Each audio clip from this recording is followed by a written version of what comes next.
Okay. Yeah, when I was doing the ritual, the voice that came from the ritual was like, access denied, we're not allowed to take it. Mm. And I'm like, why not? And I will remember this till I probably end up on my deathbed. They were like, a demon's not allowed to harm another demon.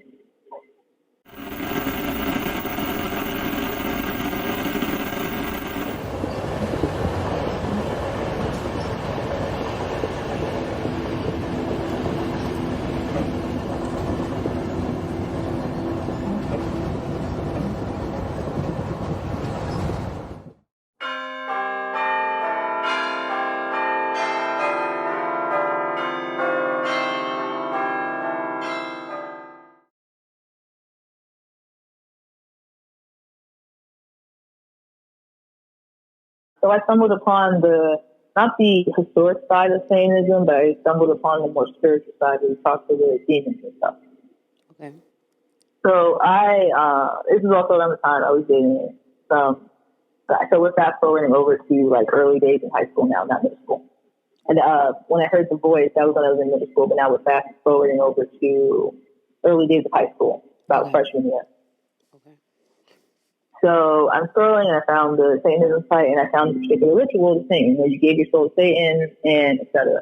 So I'm thinking, oh, he takes my soul, I die, something else is in my body, and, I'm free from all the bullshit I'm dealing with currently. So I find this abandoned building that I used to hang out with all the people, all the bad influences, but this time no one was there, it was just me. So I did the lovely ritual there. I set the seance. I did the bloodletting because they said you needed a bit of blood and the candle, etc. Then I set the thing, and I was sitting there being basically prepared to die. So that's really how I came more into my awakening, because I was just prepared to go. That was kind of my form of suicide in a sense. Oh, that's deep. And but that's not what happened during the ritual. All I heard was access denied. And we're not allowed to, like, they literally was like, we're not allowed to take you. And I'm Satanist like, community? what? I mean, the Satanist spirit Yeah, realm? Satanic yeah, spirit when I was realm? doing the ritual. Okay. Yeah, when I was doing the ritual, the voice that came from the ritual was like, access denied, we're not allowed to take you. Mm. And I'm like, why not?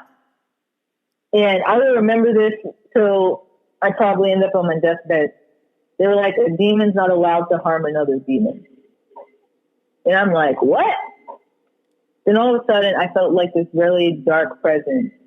And all of a sudden, the demon, Onraz, I don't work with him anymore. We recently ended our contract after 10 years.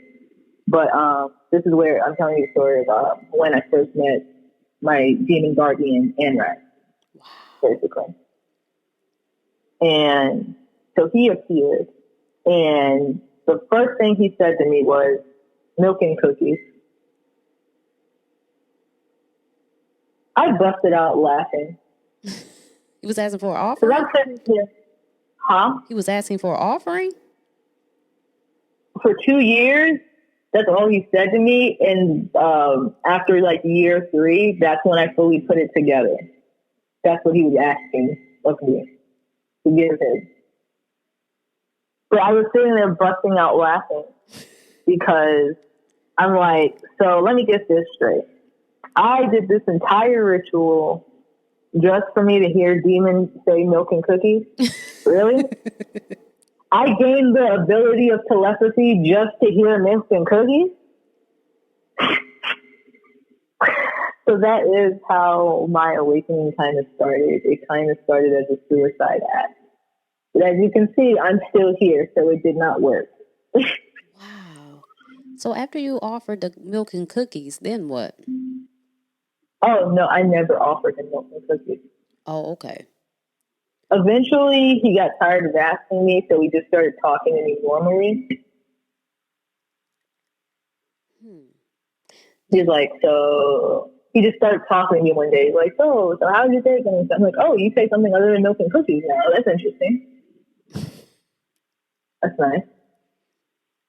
Again, I was an angsty teenager, so I would just talk to them any type of way with no real regard for, oh my goodness, I'm talking to something that's not physically here and it could possibly do whatever to me. It never crossed my mind. That's how I would say done with life I was. It wasn't like I was so in touch with my gift. It was kind of like I don't care anymore. Man. Which actually got me farther in this path more than anything. Which is why I could probably see that this was probably divinely guided.